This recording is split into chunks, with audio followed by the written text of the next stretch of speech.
Good morning everyone, welcome to knowledge account. আমি কুন্তল মাহিন্দার তোমাদের সাথে 12th অগস্ট 2024 এর ডেইলি কারেন্ট অ্যাফেয়ার্স নিয়ে ডিসকাস করব উইথ স্ট্র্যাটেজিকে। আজকে সকাল 6টায় তোমাদের ডেইলি কারেন্ট অ্যাফেয়ার্স রয়েছে নলেজ অ্যাকাউন্টে। তারপরে কেস স্টাডিতে আমি 7টার সময় ডেইলি কারেন্ট অ্যাফেয়ার্সের ভিডিও তোমাদেরকে দিয়ে দিয়েছি, লিঙ্ক টেলিগ্রামে শেয়ার করা থাকবে। আর 8:45 তোমাদের আজকে ডেইলি ম্যাথ বুস্টার ক্লাস 78 হবে, 79। 9:30টার সময় তোমাদের আজকে কেস স্টাডিতে ইংলিশ ক্লাস হবে না, আগামীকাল হবে, আজকের বদলে। 10:30টার সময়তে জিকে ঝালাই যেরকম হয়, আর 7টার সময় তোমাদের যেরকম জিকে অভিযান হয় সেরকম।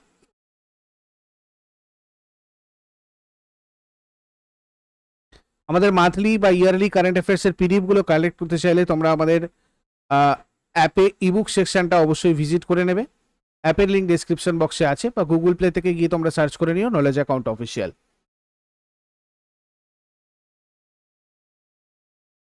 প্রথম প্রশ্ন, অলিম্পিক গেমসের সমাপনী অনুষ্ঠানে মনু ভাকারের সাথে দ্বিতীয় ভারতের পতাকা বহনকারী কে হবেন?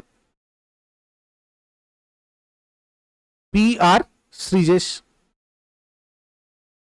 পারাত্তু রবীন্দ্রনাথ শ্রীজেশ এনার পুরো নাম, এবং ইনি কিন্তু কোচির বাসিন্দা। তো ইনি হলেন একজন প্রাক্তন ভারতীয় ফিল্ড হকি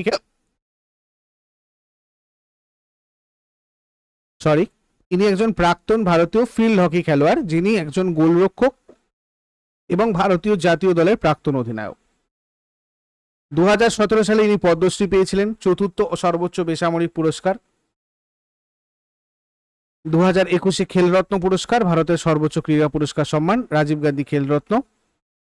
আর 2021 সালের বিশ্ব গেমসের অ্যাথলেট হয়েছিলেন। মশাল বহনকারী অভিনব বিন্দ্রা এবারের অলিম্পিক গেমসে ভারতের প্রথম স্বতন্ত্র স্বর্ণপদক জিতেছিলেন 2008 বেইজিং অলিম্পিকে।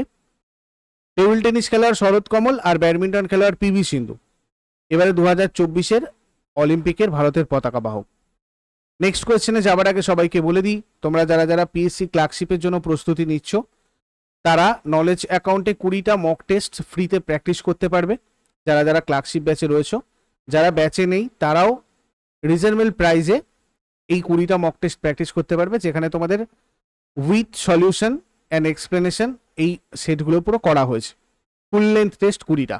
ওকে, তো এই টেস্ট সিরিজ সেকশনটাতে তোমরা চলে যাবে, গেলেই তোমরা টেস্ট সিরিজটা পাবে। যদি এই রিলেটেড কোনো অসুবিধা হয় তোমরা সেক্ষেত্রে এই নাম্বারে যোগাযোগ করো, অথবা অ্যাপের হেল্প চ্যাট সেকশনে আমাদেরকে জানিও। আর আমাদের পিডিএফ গুলো তোমরা এই ইবুক সেকশনটা থেকে কালেক্ট করতে পারবে। এছাড়াও তোমরা যদি এখনো এই ক্লার্কশিপ ব্যাচে জয়েন করতে চাও বা আমাদের অন্যান্য পেইড ব্যাচে জয়েন করতে চাও, সেক্ষেত্রে 9593430522 যোগাযোগ করে নেবে। এখানে তোমাদের জন্য নতুন এসএসসি ফাউন্ডেশন ব্যাচ রয়েছে, রেলওয়ে ফাউন্ডেশনও ব্যাচ নতুন স্টার্ট হয়েছে, তোমরা নতুন ব্যাচে জয়েন করতে পারো। এছাড়া দুটোর কম্বো ব্যাচও রয়েছে। এছাড়া others general studies foundation, general science foundation, English foundation, math foundation, আলাদা আলাদা সাবজেক্টেরও তোমাদের ফাউন্ডেশন এখানে রয়েছে, তোমাদের আলাদা আলাদা সাবজেক্টগুলোর স্ট্রেংথগুলো বাড়ানোর জন্য। তো এই নাম্বারে তোমরা অবশ্যই যোগাযোগ করে নেবে এগুলোর জন্য। সেকেন্ড কোশ্চেন আজকের, রাষ্ট্রপতি দ্রৌপদী মুর্মু সম্প্রতি কোন দেশের সর্বোচ্চ বেসামরিক সম্মানে ভূষিত হয়েছেন? রাষ্ট্রপতি দ্রৌপদী মুর্মু তিমুর লেস্টে দেশের সর্বোচ্চ বেসামরিক সম্মানে ভূষিত হয়েছেন। রাষ্ট্রপতি দ্রৌপদী মুর্মুকে তিমুর লেস্টের সর্বোচ্চ বেসামরিক পুরস্কার grand collar of order of Timor Leste সম্মানিত করেছে। তিমুর লেস্টের রাষ্ট্রপতি Jose Ramos Horta 10 August 2024 Timor লেস্টের রাজধানী দিল্লিতে একটা অনুষ্ঠানে রাষ্ট্রপতি মুর্মুকে এই পুরস্কার প্রদান করে। রাষ্ট্রপতি দ্রৌপদী মুর্মু হলেন ভারতের প্রথম রাষ্ট্রপতি যিনি তিমুর লেস্টে সফর করেন। রাষ্ট্রপতি মুর্মু 5 থেকে 10 আগস্ট 2024 পর্যন্ত ফিজি, নিউজিল্যান্ড, তিমুর লেস্টে এই 3টে দেশে সফরে গিয়েছিলেন। তিমুরের প্রধানমন্ত্রী আর ভারতের রাষ্ট্রপতির বৈঠকে দুটো দেশের মধ্যে 3টে চুক্তি স্বাক্ষরিত হয়। ভারতের প্রসার ভারতী তিমুর লেস্টের public broadcaster, radio television Timor Leste থেকে সহযোগিতা করবে। অফিসিয়াল আর কূটনৈতিক পাসপোর্টধারীদের জন্য কোনো ভিসার প্রয়োজন থাকবে না দুটো দেশের ক্ষেত্রেই, আর উভয় দেশ সাংস্কৃতিক বিনিময় কর্মসূচিতে আরো সহযোগিতা করবে। তিমুর লেস্ট এ পূর্ব তিমুর নামে আগে তিমুর নামে পরিচিত ছিল, পূর্ব তিমুর নামে, যেটা দক্ষিণ পূর্ব এশিয়ার একটা দ্বীপ দেশ। 1975 সাল পর্যন্ত পর্তুগিজ উপনিবেশ ছিল এবং পর্তুগিজদের প্রত্যাহারের পর এটা ইন্দোনেশিয়ার দখলে এসেছিল। 1999 সালে জাতিসংঘের তত্ত্বাবধানে গণভোটে তিমুর লেস্টের জনগণ একটা স্বাধীন দেশ হওয়ার পক্ষে ভোট দিয়েছিল। এটা 2002 সালে আনুষ্ঠানিক স্বাধীনতা লাভ করে। রাষ্ট্রপতি হোসে রোমোস হোটা 1996 নোবেল শান্তি পুরস্কার বিজয়ী। প্রধানমন্ত্রী কে রালা জানানা গুসমাও। রাজধানী দিল্লি। আর মুদ্রা মার্কিন ডলার। ভারতের রাষ্ট্রপতি দ্রৌপদী মুর্মু 6 আগস্ট ফিজির সর্বোচ্চ বেসামরিক পুরস্কার the campaign of the order of ফিজিতেও ভূষিত হয়েছেন। আর ফিজির রাষ্ট্রপতি রাতু উইলিয়াম মাভালিলি কটোনিভেরে রাষ্ট্রপতি দ্রৌপদী মুর্মুকে এই campaign of the order of ফিজিতে ভূষিত করেছিলেন। ভারতের রাষ্ট্রপতি দ্রৌপদী মুর্মু আমাদের 15তম রাষ্ট্রপতি। ইনি ভারতের প্রথম মহিলা উপজাতীয় রাষ্ট্রপতি। 2022 সালের ভারতীয় রাষ্ট্রপতি নির্বাচন ছিল 16তম রাষ্ট্রপতি নির্বাচন। প্রতিভা পাটিলের পরে ইনি দ্বিতীয় মহিলা যিনি এই পদে অধিষ্ঠিত হয়েছেন। আর সংবিধানের 58 নম্বর ধারায় রাষ্ট্রপতি পদপ্রার্থীর যোগ্যতার উল্লেখ করা রয়েছে। রাষ্ট্রপতি পদপ্রার্থীর বয়স 35 বছর হতে হয় বা তার বেশি হতে হয়। তারপরে Purandara highlands farmers producer company limited ভারতের প্রথম জিআই ট্যাগযুক্ত ডুমুরের রস কোন দেশে রপ্তানি করে একটি উল্লেখযোগ্য মাইলফলক অর্জন করেছে? এটা করেছে পোল্যান্ডে। দেখো, Purandar highlands farmers producer company limited পোল্যান্ডে ভারতের প্রথম জিআই ট্যাগযুক্ত ডুমুরের রস রপ্তানি করে একটা উল্লেখযোগ্য মাইলফলক অর্জন করেছে। পুরন্দর হাইল্যান্ডস ইউরোপীয় বাজারে ভারতীয় ডুমুরের রস রপ্তানিকারক প্রথম কোম্পানি। রাজধানী পোল্যান্ডের ওয়ার্স। মুদ্রা জলটি। Official language polish. প্রধানমন্ত্রী ডোনাল্ড টাস্ক। নেক্সট, চাল্লা শ্রীনিবাসুলু শেট্টি কোন ব্যাংকের চেয়ারম্যান নিযুক্ত হয়েছেন? স্টেট ব্যাংক অফ ইন্ডিয়ার নতুন চেয়ারম্যান পদে নিযুক্ত হলেন চাল্লা শ্রীনিবাসুলু শেট্টি। ইনি 3 বছরের জন্য স্টেট ব্যাংকের চেয়ারম্যান নিযুক্ত হয়েছেন। বর্তমান দীনেশ খাড়া তো ছিলেন এর আগে আর কি, তার জায়গায় ইনি এসছেন চাল্লা শ্রীনিবাসুলু শেট্টি, যার মেয়াদ 28 আগস্ট শেষ হয়েছে। 63 বছর বয়সী হওয়ার জন্য এসবিআই চেয়ারম্যান পদের ঊর্ধ্বসীমা এটা অ্যাকচুয়ালি, ঠিক আছে। 63 বছর হওয়ার জন্য ইনি মানে রিটায়ার্ড হয়ে গেছেন। স্টেট ব্যাংক অফ ইন্ডিয়া প্রতিষ্ঠিত হয়েছিল 1955-তে, মানে ন্যাশনালাইজড হয়। এর হেডকোয়ার্টার মুম্বাইয়ে, মহারাষ্ট্র। চেয়ারম্যান চাল্লা শ্রীনিবাসুলু শেট্টি, 27তম চেয়ারম্যান। ট্যাগলাইন হচ্ছে pure banking nothing else, with you all the way, a bank of the common man. এগুলো হচ্ছে SBI tagline. The banker to every Indian, the nation banks on us, এই সমস্তগুলো হচ্ছে তোমার state ব্যাংকের tagline. প্রধানমন্ত্রীর কার্যালয়ে অতিরিক্ত সচিব পদে কাকে নিয়োগ করা হয়েছে? প্রধানমন্ত্রীর কার্যালয়ে অতিরিক্ত সচিব হিসাবে নিযুক্ত হয়েছেন অমিত সিং নেগি। অমিত সিং নেগি প্রধানমন্ত্রীর কার্যালয়ের অতিরিক্ত সচিব নিযুক্ত হয়েছেন।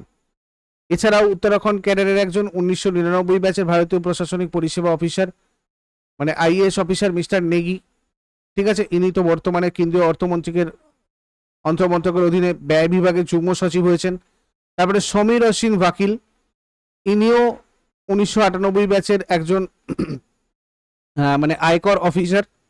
ইনি কেন্দ্রীয় কর্পোরেট বিষয়ক মন্ত্রকের অধীনে সিরিয়াস ফ্রড ইনভেস্টিগেশন অফিস SFIOর জন্য 5 বছরের জন্য নিযুক্ত হয়েছেন, মানে এর পরিচালক হিসাবে।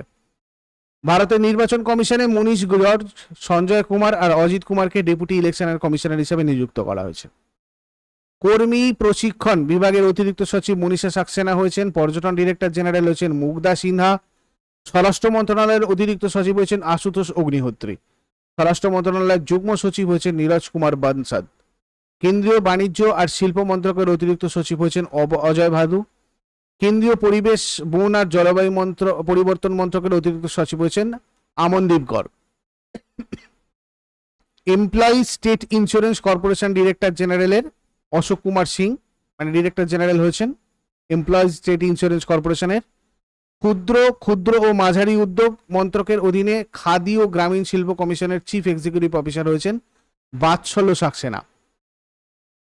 নীতি আয়োগের অতিরিক্ত সচিব নিধি শিববার। পল্লী উন্নয়নের মন্ত্রকের অধীন পল্লী উন্নয়ন বিভাগের অতিরিক্ত সচিব TK অনিল কুমার।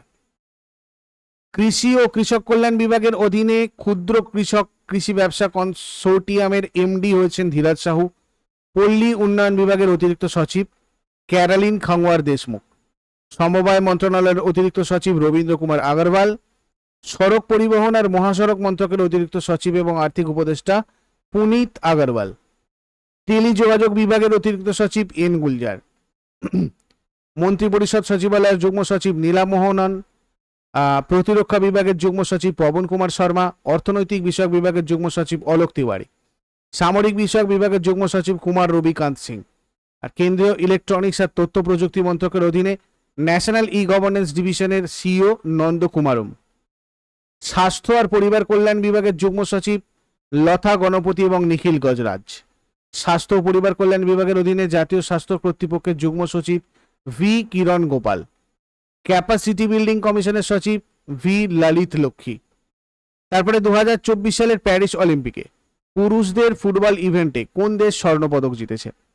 পুরুষদের ফুটবল ইভেন্টে স্বর্ণপদক জিতেছে স্পেন। 2024-এর প্যারিস অলিম্পিকে gold medal Spain, silver medal France আর ব্রোঞ্জ মেডেল মরক্কো। কেন্দ্রীয় বিদ্যুৎ নিয়ন্ত্রক কমিশন, সেন্ট্রাল ইলেকট্রিসিটি রেগুলেটরি কমিশন, এর সদস্য হিসাবে কাকে নিযুক্ত করা হয়েছে? হরিশ দুদানিকে কেন্দ্রীয় বিদ্যুৎ নিয়ন্ত্রক কমিশন এর সদস্য হিসাবে নিযুক্ত করা হয়েছে। সিইআরসি ভারত সরকার কর্তৃক 1998 সালের ইলেকট্রিসিটি রেগুলেটরি কমিশন অ্যাক্টের বিধানের অধীনে প্রতিষ্ঠিত হয়েছিল। Academy of motion picture arts and সায়েন্সের সভাপতি Janet Young. ICR central marine, এগুলো রিসেন্ট অ্যাপয়েন্টেড হয়েছেন, একটু দেখে নাও। ICR central marine fisheries research ইনস্টিটিউটের পরিচালক গ্রিনসন জর্জ। প্রথম মহিলা ডিজি মেডিকেল সার্ভিসেস আর্মির লেফটেন্যান্ট জেনারেল সাধনা সাক্সেনা নায়ার। সিবিডিতে দুজন নতুন সদস্য, রমেন নারায়ণ পর্বত আর প্রবোধ শেঠ। আর ইউপিএসসি চেয়ারম্যান প্রীতি সুদান মনোচ্ছনির জায়গায়। তারপরে মহিলাদের জন্য জাতীয় কমিশন কোন শহরে মহিলাদের বিরুদ্ধে সাইবার অপরাধের বিরুদ্ধে লড়াই করার জন্য ডিজিটাল শক্তি কেন্দ্রের উদ্বোধন করেছে? এটা করেছে নিউ দিল্লিতে। মহিলাদের জন্য জাতীয় কমিশন নতুন দিল্লিতে মহিলাদের বিরুদ্ধে সাইবার অপরাধের বিরুদ্ধে লড়াই করার জন্য ডিজিটাল শক্তি কেন্দ্রের উদ্বোধন করেছে। এর লক্ষ্য সাইবার অপরাধ সম্পর্কে সচেতনতা বৃদ্ধি করা। এটা অভিযোগ নিবন্ধন এবং সমাধানের জন্য প্রয়োজনীয় প্রযুক্তিগত সহায়তা প্রদান করবে। তারপরে কামেল মাদৌরি কোন দেশের প্রধানমন্ত্রী হিসাবে নিযুক্ত হয়েছেন? কামেল মাদৌরি তিউনিসিয়ার প্রধানমন্ত্রী হিসাবে নিযুক্ত হয়েছেন। তিউনিসিয়া সম্পর্কে যদি আমরা দেখি, রাজধানী তিউনিস, মুদ্রা তিউনিসিয়ান ডিনার, রাষ্ট্রপতি কাইস সাইদ, প্রধানমন্ত্রী কামেল মাদৌরি, সরকারি ভাষা আরবি। বাংলাদেশের অন্তর্বর্তী সরকার প্রধান হয়েছেন মোহাম্মদ ইউনুস। ইরানের প্রেসিডেন্ট মাসুদ পেজেশকিয়ান রিসেন্ট যেগুলো প্রাইম মিনিস্টার বা প্রেসিডেন্ট হয়েছে বিভিন্ন দেশের। ভেনেজুয়েলার রাষ্ট্রপতি নিকোলাস মাদুরো। এস্তোনিয়ার প্রধানমন্ত্রী ক্রিস্টেন মিকাল। রুয়ান্ডার রাষ্ট্রপতি পল কাগামো। তারপরে 2024 সালের প্যারিস অলিম্পিকে পুরুষদের ভলিবল ইভেন্টে কোন দেশ স্বর্ণপদক জিতেছে? ফ্রান্স জিতেছে স্বর্ণপদক। 2024 সালে প্যারিস অলিম্পিকে পুরুষদের ভলিবল ইভেন্টে গোল্ড মেডেল পেয়েছে ফ্রান্স, সিলভার মেডেল পোল্যান্ড আর ব্রোঞ্জ মেডেল মার্কিন যুক্তরাষ্ট্র। এগুলো ছিল আজকের কারেন্ট অ্যাফেয়ার্স। এরপর আগের দিনের হোমওয়ার্কগুলো তোমরা সবাই একবার মিলিয়ে নাও। নকরেক বায়োস্ফিয়ার রিজার্ভ, এটা রয়েছে মেঘালয়। শ্রীকৃষ্ণ কীর্তন, এটা লেখা হচ্ছে বুড়ুচণ্ডী দাসের। আর আজকে তোমাদের জন্য প্রশ্ন থাকবে, বক্সা ব্যাঘ্র সংরক্ষণ কোথায় অবস্থিত? রণথম্বর জাতীয় উদ্যানটা কোন রাজ্যে রয়েছে? শেষকালে এগুলো কমেন্টে জানাও। চট করে আগের দিনের গুলো কুইক রিভাইজ করে নেব। যারা যারা লাইভে রয়েছে অ্যান্সার করার চেষ্টা করো। 11 অগস্ট 2024 এর কোয়েশ্চেন্স। ভারত সরকার কোন দুটি অভয়ারণ্যকে ময়ূর অভয়ারণ্য হিসাবে ঘোষণা করেছে? কর্ণাটকের আদি চুঞ্চনাগিরি আর কেরালা চুল্লান্নয়ার। 2024 সালের প্যারিস অলিম্পিকে আমন শেহরাওয়াত প্যারিস অলিম্পিক গেমসে পুরুষ বিভাগে 57 কেজি ফ্রি স্টাইল কুস্তি ইভেন্টে কোন পদক জিতেছে? ব্রোঞ্জ পদক। ক্রীড়া ক্ষেত্রে সহযোগিতা বাড়াতে সম্প্রতি কোন দেশ ভারতের সাথে একটি সমঝোতা স্মারক বা মেমোরেন্ডাম অফ আন্ডারস্ট্যান্ডিং স্বাক্ষর করেছে? সেন্ট কিটস এবং নেভিস। সম্প্রতি কোন ভারতীয় কুস্তিগির অলিম্পিক থেকে অযোগ্য হওয়ার পরে তার অবসর ঘোষণা করেছেন? ভিনেশ ফোগাট। কোন ব্যাংক সম্প্রতি কৃষকদের ক্ষমতায়নের জন্য কিষাণ কা সম্মান শিরোনামের একটা প্রোগ্রাম চালু করেছে? Jammu and Kashmir bank. 2024 সালের প্যারিস অলিম্পিকে পুরুষদের হকি ইভেন্টে কোন দেশ স্বর্ণপদক জিতেছে? নেদারল্যান্ড। 2024 সালের প্যারিস অলিম্পিকে মহিলাদের হকি ইভেন্টে কোন দেশ স্বর্ণপদক জিতেছে? নেদারল্যান্ড। প্যারিস অলিম্পিক 2024-এ কোন দুটি দেশের অংশগ্রহণ নিষিদ্ধ করা হয়েছিল? রাশিয়া আর বেলারুশ। প্যারিসে 2024 গ্রীষ্মকালীন অলিম্পিকে প্রথমবারের মতো কোন খেলাটি খেলার অনুমোদন দেওয়া হয়েছে? কোন খেলাটিকে? Break dancing. ইউনেস্কো হেরিটেজ মর্যাদা পাওয়া সোয়েরিন রেসিডেন্স এনসেবল কোথায় রয়েছে? জার্মানি। বিশ্ব সিংহ দিবস প্রতি বছর কোন দিনটিতে পালন করা হয়? 10th August.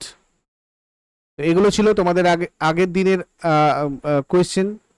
ইউজফুল বলে মনে হলে অবশ্যই লাইক করো, কমেন্ট করে তোমাদের ভ্যালুয়েবল মতামত জানিও। আর যারা নতুন রয়েছে তারা অবশ্যই সকাল 6টার সময় ডেইলি কারেন্ট অ্যাফেয়ার্সের আপডেটের জন্য নলেজ অ্যাকাউন্টকে সাবস্ক্রাইব করে বেল আইকন প্রেস করে অলে ক্লিক করে নেবে। Thank you so much. Next ক্লাসে আবার সবার সাথে কথা হচ্ছে। Take care, have a great day.